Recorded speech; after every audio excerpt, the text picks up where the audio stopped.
اگر امامہ کو یہ توقع تھی کہ سالار جلال کو اس سے شادی کرنے کے لیے قائل کرے گا تو یہ اس کی سب سے بڑی بھول تھی۔ وہ امامہ سے کوئی ہمدردی رکھتا تھا، نہ ہی کسی خوف خدا کے تحت اس سارے معاملے میں کودا تھا۔ اس کے لیے یہ سب کچھ ایک ایڈونچر تھا، اور ایڈونچر میں یقیناً جلال سے امامہ کی شادی شامل نہیں تھی۔ اگر جلال سے اس کی شادی کے لیے دلائل دینے بھی پڑتے تو کیا دیتا؟ اس کے پاس صرف ایک دلیل کے علاوہ کوئی اور دلیل نہیں تھی کہ جلال اور امامہ ایک دوسرے سے محبت کرتے ہیں، اور وہ یہ دلیل تھی جسے جلال پہلے ہی رد کر چکا تھا۔ وہ مذہبی یا اخلاقی حوالوں سے قائل نہیں کر سکتا تھا، کیونکہ وہ خود ان چیزوں سے نابلد تھا۔ مذہب اور اخلاقیات سے اس کا دور دور سے کوئی بھی واسطہ نہیں تھا۔ سب سے بڑی بات یہ تھی کہ آخر وہ امامہ کے لیے ایک دوسرے آدمی سے اتنی لمبی بحث کیوں کرتا، وہ بھی ایسا آدمی جسے دیکھتے ہی اس نے ناپسند کر دیا تھا۔ اور یہ تمام وہ باتیں تھیں جو اسلام آباد سے لاہور آتے ہوئے سوچ رہا تھا۔ وہ آیا اس لیے تھا کیونکہ وہ جلال سے ملنا چاہتا تھا اور دیکھنا چاہتا تھا کہ امامہ کے پیغام پر اس کا رد عمل کیا رہتا تھا۔ اس نے امامہ کا پیغام اسی کے لفظوں میں کسی اضافے یا ترمیم کے بغیر پہنچا دیا تھا، اور اب وہ جلال کا جواب لے کر واپس جا رہا تھا۔ خاصا محظوظ ہو رہا تھا۔ آخر اس پیغام کے جواب میں وہ کیا کرے گی؟ کہے گی اسجد سے تو شادی نہیں کرے گی، جلال اس سے شادی کرنے پر تیار نہیں، گھر سے وہ نکل نہیں سکتی، کوئی اور ایسا آدمی نہیں جو اس کی مدد کے لیے آ سکے۔ پھر آخر وہ آگے کیا کرے گی؟ عام طور پر لڑکیاں ان حالات میں خودکشی کرتی ہیں۔ اوہ یس، وہ یقیناً اب مجھ سے زہر یا ریوالور پہنچانے کی خواہش کرے گی۔ سالار متوقع صورتحال کے بارے میں سوچ کر پرجوش ہو رہا تھا۔ خودکشی، ویری ایکسائٹنگ۔ آخر اس کے علاوہ وہ اور کر بھی کیا سکتی ہے؟ تم مجھ سے شادی کرو گے؟ سالار کو جیسے شوق لگا۔ فون پر نے کہا۔ وہ کچھ دیر کے لیے بول نہیں سکا۔ لاہور سے واپس آنے کے بعد اس نے امامہ کو جلال کا جواب بالکل اسی طرح پہنچا دیا تھا۔ اس کا اندازہ تھا کہ وہ اب رونا دھونا شروع کرے گی اور پھر اس سے کسی ہتھیار کی فرمائش کرے گی، مگر وہ کچھ دیر کے لیے خاموش رہی۔ پھر اس نے سالار سے جو کہا تھا اس نے چند ثانیوں کے لیے سالار کے ہوش گم کر دیے تھے۔ مجھے صرف کچھ دیر کے لیے تمہارا ساتھ چاہیے تاکہ میرے والدین اسجد کے ساتھ میری شادی نہ کر سکیں، اور پھر تم بیلف کے ذریعے مجھے یہاں سے نکال لو۔ اس کے بعد مجھے تمہاری ضرورت نہیں رہے گی، اور میں کبھی بھی اپنے والدین کو تمہارا نام نہیں بتاؤں گی۔ وہ اب کہہ رہی تھی اوکے کر لیتا ہوں، مگر یہ بیلف والا کام تھوڑا مشکل ہے، اس میں بہت سی لیگیلٹیز انوالو ہو جاتی ہیں، وکیل کو ہائر کرنا۔ اور امامہ نے دوسری طرف سے اس کی بات کاٹ دی۔ تم اپنے فرینڈ سے اس سلسلے میں مدد لے سکتے ہو، تمہارے فرینڈز تو اس طرح کے کاموں میں ماہر ہوں گے۔ سالار کے ماتھے پر کچھ بل نمودار ہوئے۔ کس طرح کے کاموں میں؟ اس طرح کے کاموں میں؟ تم کیسے جانتی ہو؟ وسیم نے مجھے بتایا تھا کہ تمہاری کمپنی اچھی نہیں ہے۔ امامہ کے منہ سے بے اختیار نکلا اور پھر وہ خاموش ہو گئی۔ یہ جملہ مناسب نہیں تھا۔ میری کمپنی بہت اچھی ہے، کم از کم جلال النصر کی کمپنی سے بہتر ہے، سالار نے چپتے ہوئے لہجے میں کہا۔ وہ اس بار بھی خاموش رہی۔ بہرحال میں دیکھتا ہوں میں اس سلسلے میں کیا کر سکتا ہوں۔ سالار کچھ دیر اس کے جواب کا انتظار کرنے کے بعد بولا، مگر تمہیں یہ بات ضرور یاد رکھنی چاہیے کہ یہ کام بہت رسکی ہے۔ میں جانتی ہوں، مگر ہو سکتا ہے میرے والدین صرف یہ پتہ چلنے پر ہی مجھے گھر سے نکال دیں کہ میں شادی کر چکی ہوں، اور مجھے بیلف کی مدد لینی نہ پڑے۔ ہو سکتا ہے وہ میری شادی کو قبول کر لیں اور پھر میں تم سے طلاق لے کر جلال سے شادی کر سکوں۔ سالار نے سر کو قدر افسوس کے عالم میں جھٹکا۔ اس نے دنیا میں اس طرح کا احمق پہلے کبھی نہیں دیکھا۔ وہ احمقوں کی جنت کی ملکہ تھی یا شاید ہونے والی تھی۔ چلو دیکھتا ہوں کیا ہوتا ہے، سالار نے فون بند کرتے ہوئے کہا۔ میں ایک لڑکی سے نکاح کرنا چاہتا ہوں۔ حسن نے سالار کے چہرے کو غور سے دیکھا اور پھر بے اختیار ہنسا۔ یہ اس سال کا نیا ایڈونچر ہے یا آخری ایڈونچر؟ آخری ایڈونچر، سالار نے بڑی سنجیدگی کے ساتھ تبصرہ کیا۔ یعنی تم شادی کر رہے ہو؟ حسن نے برگر کھاتے ہوئے کہا۔ شادی کا کون کہہ رہا ہے؟ سالار نے اسے دیکھا۔ تو پھر میں ایک لڑکی سے نکاح کرنا چاہ رہا ہوں، اس کو مدد کی ضرورت ہے، میں اس کی مدد کرنا چاہتا ہوں۔ حسن اس کا چہرہ دیکھنے لگا۔ آج تم مذاق کے موڈ میں ہو؟ نہیں، بالکل بھی نہیں، میں نے تمہیں یہاں مذاق کے لیے تو نہیں بلایا۔ پھر کیا فضول باتیں کر رہے ہو؟ نکاح، لڑکی کی مدد وغیرہ وغیرہ۔ اس بار حسن نے قدرے ناگواری سے کہا۔ محبت ہو گئی تمہیں اس سے؟ مائی فٹ، میرا دماغ خراب ہے کہ میں کسی سے محبت کروں گا، اور وہ بھی اس عمر میں؟ سالار نے تحقیر آمیز انداز میں کہا۔ یہی تو میں بھی یہی کہہ رہا ہوں کہ پھر تم کیا کر رہے ہو؟ سالار نے اس بار اسے تفصیل سے امامہ اور اس کے مسئلے کے بارے میں بتایا۔ اس نے احسن کو صرف یہ نہیں بتایا کہ وہ لڑکی وسیم کی بہن ہے، کیونکہ حسن وسیم سے بہت اچھی طرح واقف تھا، لیکن اس سے تفصیلات سننے کے بعد حسن نے پہلا سوال ہی یہ کیا تھا، وہ لڑکی کون ہے؟ سالار نے بے اختیار ایک گہرا سانس لیا۔ وسیم کی بہن۔ واٹ؟ حسن بے اختیار اچھلا۔ وسیم کی بہن؟ وہ جو میڈیکل کالج میں پڑھتی ہے؟ ہاں، تمہارا دماغ خراب ہو گیا ہے، تم کیوں خواہ اس طرح کی حماقت کر رہے ہو؟ وسیم کو بتا دو اس سارے معاملے کے بارے میں تم سے مدد مانگنے آیا ہوں، مشورہ نہیں، سالار نے ناگواری سے کہا۔ میں تمہاری کیا مدد کر سکتا ہوں؟ حسن نے الجھے ہوئے انداز میں کہا۔ تم نکاح خواہ اور کچھ گواہوں کا انتظام کرو تاکہ میں اس سے فون پر نکاح کر سکوں۔ سالار نے فوراً ہی کام کی بات کی۔ مگر تمہیں یہ نکاح کر کے کیا فائدہ ہوگا؟ کچھ بھی نہیں، مگر میں کسی فائدے کے بارے میں سوچ بھی کب رہا ہوں۔ دفع کرو سالار اس سب کو، تم کیوں کسی دوسرے کے معاملے میں کود رہے ہو، اور وہ بھی وسیم کی بہن کے معاملے میں؟ بہتر، سالار نے اس بار درستی سے اس کی بات کاٹی۔ تم مجھے صرف یہ بتاؤ میری مدد کرو گے یا نہیں؟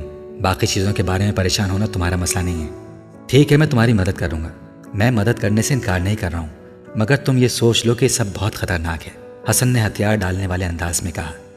میں سوچ چکا ہوں، تم مجھے تفصیلات بتاؤ، سالار نے اس بار فرینچ فرائز کھاتے ہوئے کچھ مطمئن انداز میں کہا۔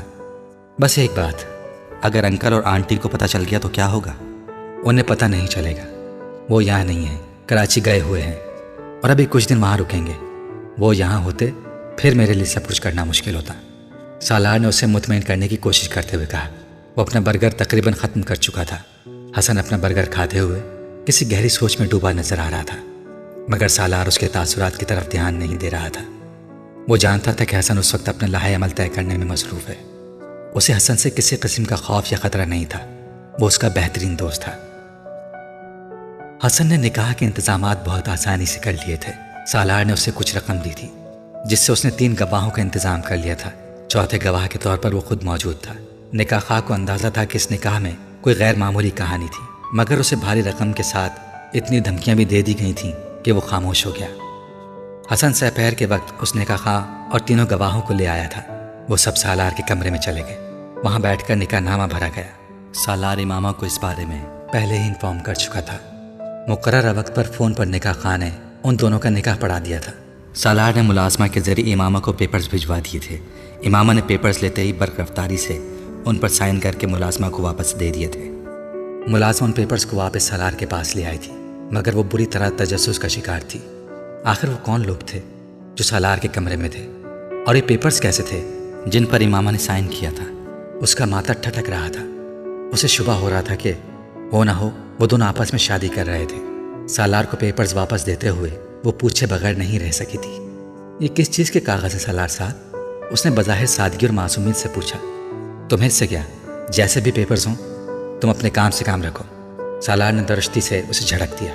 اور ایک بات کان کھول کر سن لو، اس سارے معاملے کے بارے میں اگر تم اپنا منہ بند رکھو گی تو یہ تمہارے لیے بہتر ہوگا، بلکہ بہت بہتر ہوگا۔ مجھے کیا ضرورت ہے جی کسی سے بھی اس بارے میں بات کرنے کی؟ میں نے تو ویسے ہی پوچھ لیا۔ آپ اطمینان رکھیں صاحب جی، میں کسی کو نہیں بتاؤں گی۔ ملازمہ فوراً گھبرا گئی۔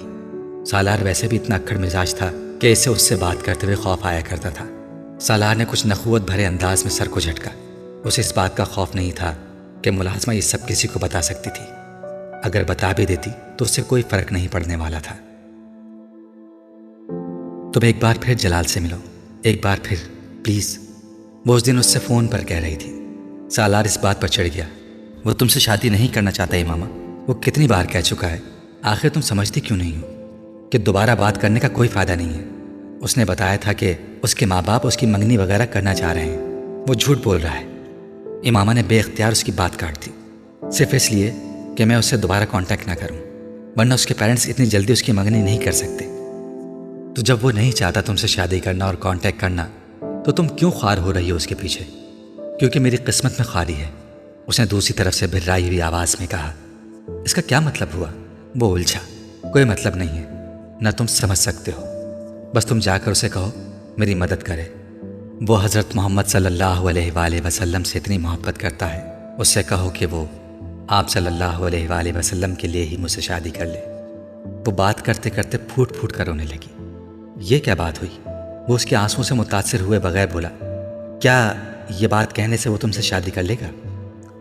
امامہ نے جواب دیا۔ وہ ہچکیوں سے رو رہی تھی۔ وہ بیزار ہو گیا۔ تم یا تو رو لو یا پھر مجھ سے بات کر لو۔ دوسری طرف سے فون بند کر دیا گیا۔ سالار نے فوراً کال کی۔ کال ریسیو نہیں کی گئی۔ 15-20 منٹ بعد امامہ نے دوبارہ اسے کال کی۔ اگر تم یہ وعدہ کرتی ہو کہ تم رو گی نہیں تو مجھ سے بات چیت کرو، ورنہ فون بند کر دو، سالار نے اس کی آواز سنتے ہی کہا۔ پھر تم لاہور جا رہے ہو؟ اس کے سوال کا جواب دینے کے بجائے اس نے اس سے پوچھا۔ سالار کو اس کی مستقل مزاجی پر حیرانی ہوئی۔ وہ واقعی ڈھیٹ تھی، وہ اب بھی اپنی ہی بات پر اٹکی ہوئی تھی۔ اچھا میں چلا جاؤں گا۔ تم نے اپنے گھر والوں کو شادی کے بارے میں بتایا؟ سالار نے موضوع بدلتے ہوئے کہا۔ نہیں، ابھی نہیں بتایا۔ وہ اب خود پر قابو پا چکی تھی۔ کب بتاؤ گی؟ سالار کو جیسے ڈرامے کے اگلے سین کا انتظار تھا۔ پتہ نہیں، وہ کچھ الجھی۔ تم کب لاہور جاؤ گے؟ بس جلدی چلا جاؤں گا، ابھی یہاں مجھے کچھ کام ہے، ورنہ فوراً ہی چلا جاتا۔ اس بار سالار نے جھوٹ بولا تھا۔ نہ تو اسے کوئی کام تھا اور نہ ہی وہ اس بار لاہور جانے کا ارادہ رکھتا تھا۔ جب تم بیلف کے ذریعے اپنے گھر سے نکل آؤ گی تو اس کے بعد تم کیا کرو گی؟ کہاں جاؤ گی؟ سالار نے ایک بار پھر اس سے موضوع سے ہٹاتے ہوئے کہا۔ اس صورتحال میں جب جلال بھی تمہاری مدد کرنے پر تیار نہ ہوا تو میں ابھی ایسا کچھ فرض نہیں کر رہی، وہ ضرور میری مدد کرے گا، امامہ نے اس کی بات کاٹتے ہوئے پرزور انداز میں کہا۔ سالار نے کندھے اچکائے۔ تم کچھ بھی فرض کرنے کو تیار نہیں ہو، ورنہ میں تم سے ضرور کہتا کہ شاید وہ نہ ہو جو تم چاہتی ہو۔ پھر تم کیا کرو گی؟ تمہیں دوبارہ اپنے پیرنٹس کی مدد کی ضرورت پڑے گی، تو زیادہ بہتر یہ ہے کہ تم ابھی یہاں سے جانے کا نہ سوچو، نہ ہی بیلف کورٹ کی مدد لو۔ بعد میں بھی تو تمہیں یہیں آنا پڑے گا، میں دوبارہ کبھی یہاں نہیں آؤں گی، کسی صورت میں نہیں۔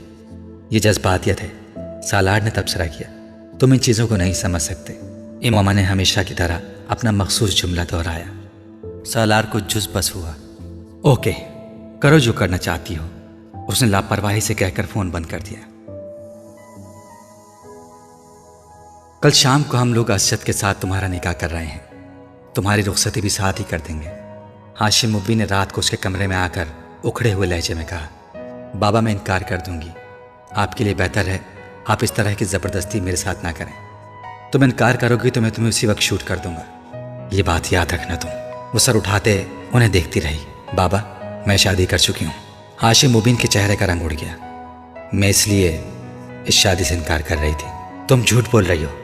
نہیں، میں جھوٹ نہیں بول رہی ہوں، میں 6 ماہ پہلے شادی کر چکی ہوں۔ کس کے ساتھ؟ میں یہ آپ کو نہیں بتا سکتی۔ ہاشم مبین کو اندازہ نہیں تھا کہ وہ اس اولاد کے ہاتھوں اتنا خوار ہوں گے۔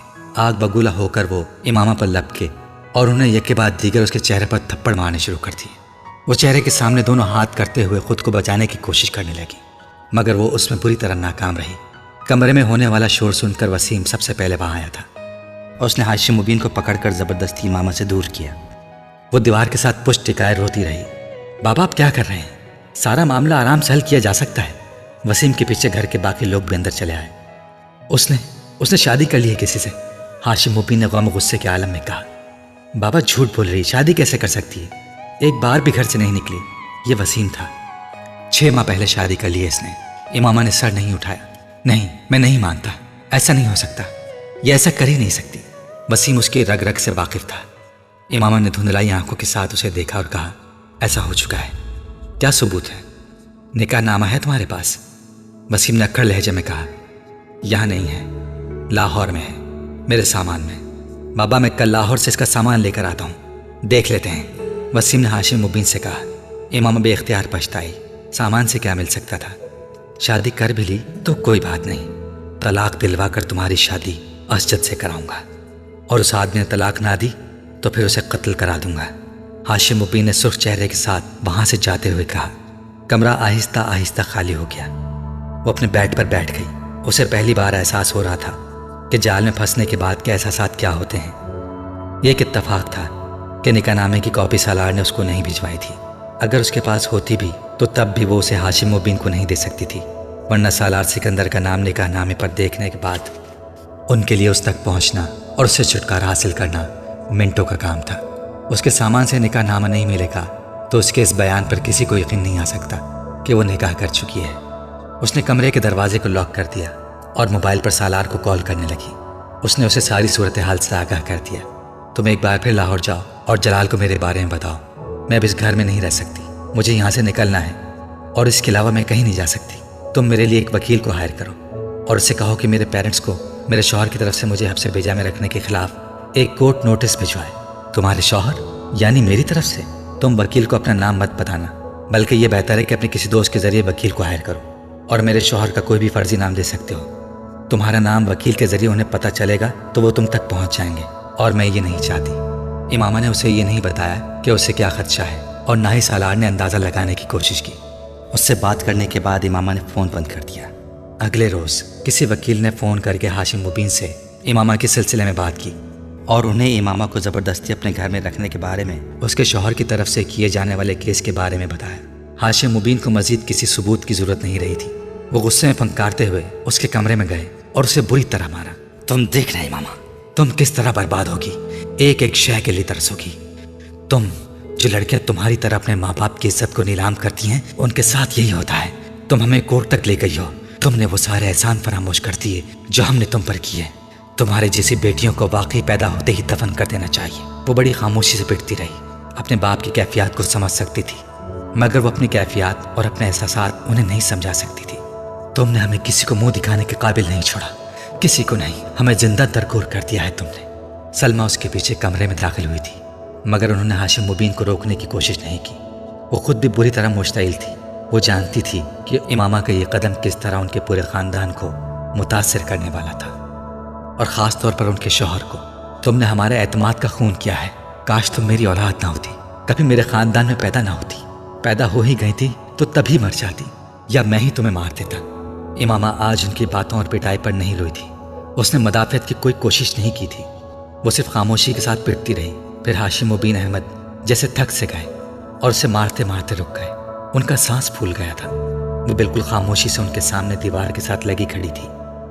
تمہارے پاس اب بھی وقت ہے، سب کچھ چھوڑ دو، اس لڑکے سے طلاق لے لو اور حسرت سے شادی کر لو، ہم اس سب کو معاف کر دیں گے، بھلا دیں گے۔ اس بار سلمہ نے تیز لہجے میں اسے کہا، نہیں، واپس آنے کے لیے اسلام قبول نہیں کیا، مجھے واپس نہیں آنا۔ امامہ نے مدھم مگر مستحکم آواز میں کہا، آپ مجھے اس گھر سے چلے جانے دیں، مجھے آزاد کر دیں۔ اس گھر سے نکل جاؤ گی تو دنیا تمہیں بہت ٹھوکریں مارے گی۔ تمہیں اندازہ نہیں ہے کہ باہر کی دنیا میں کیسے مگرمچھ تمہیں ہڑپ کرنے کے لیے بیٹھے ہیں۔ جس لڑکے سے شادی کر کے تم نے ہمیں ذلیل کیا ہے، وہ تمہیں بہت خوار کرے گا۔ ہمارے خاندان کو دیکھ کر اس نے تمہارے ساتھ اس طرح چوری چھپے رشتہ جوڑا ہے۔ جب ہم تمہیں اپنے خاندان سے نکال دیں گے اور تم پائی پائی کی محتاج ہو جاؤ گی تو وہ بھی تمہیں چھوڑ کر بھاگ جائے گا، تمہیں کہیں پناہ نہیں ملے گی، کوئی ٹھکانہ نہیں ملے گا۔ سلمہ اب اسے ڈرا رہی تھی۔ اب بھی وقت ہے امامہ، تمہارے پاس اب بھی وقت ہے۔ نہیں امی، میرے پاس وقت نہیں ہے، میں سب کچھ طے کر چکی ہوں، میں اپنا فیصلہ آپ کو بتا چکی ہوں، مجھے یہ سب قبول نہیں، مجھے آپ جانے دیں۔ اپنے خاندان سے الگ کرنا چاہتے ہیں کر دیں، جائیداد سے محروم کرنا چاہتے ہیں کر دیں، میں کوئی اعتراض نہیں کروں گی، مگر میں کروں گی وہی جو میں آپ کو بتا رہی ہوں۔ میں اپنی زندگی کے راستے کا انتخاب کر چکی ہوں، آپ یا کوئی بھی اسے بدل نہیں سکتا۔ ایسی بات ہے تو تم اس گھر سے نکل کر دکھاؤ، میں تمہیں جان سے مار دوں گی، لیکن اس گھر سے تمہیں جانے نہیں دوں گی، اور اس وکیل کو تو میں اچھی طرح دیکھ لوں گا۔ تمہیں اگر یہ خوش فہمی ہے کہ کوئی کورٹ یا عدالت تمہیں میری تحویل سے نکال سکتی ہے تو یہ تمہاری بھول ہے۔ میں تمہیں کبھی بھی کہیں بھی جانے نہیں دوں گا۔ میں بیلٹ میں آنے سے پہلے اس گھر سے کہیں اور منتقل کر دوں گا، پھر میں دیکھوں گا کہ تم کس طرح اپنے فیصلے کو تبدیل نہیں کرتی۔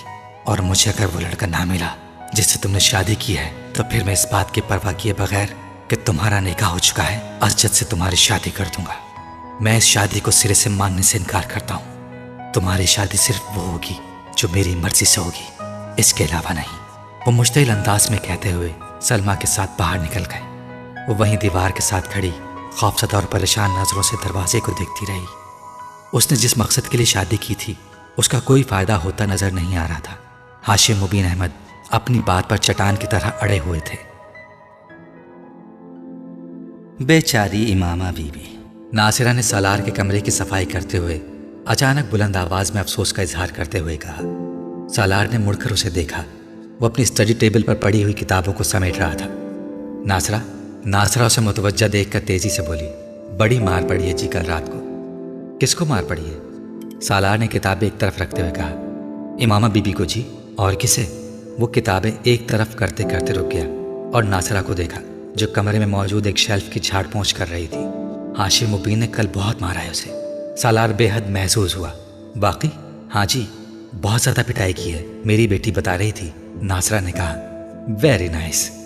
سالار نے بے اختیار تبصرہ کیا۔ جی آپ کیا کہہ رہے ہیں؟ ناصرہ نے اس سے پوچھا۔ اس کے ہونٹوں پر موجود مسکراہٹ ناصرہ کو بڑی عجیب لگی۔ اسے توقع نہیں تھی کہ وہ اس خبر پر مسکرائے گا۔ اس کے ذاتی قیافوں اور اندازوں کے مطابق ان دونوں کے درمیان جیسے تعلقات تھے، اس پر سالار کو بہت زیادہ افسردہ ہونا چاہیے تھا، مگر یہاں صورتحال بالکل برعکس تھی۔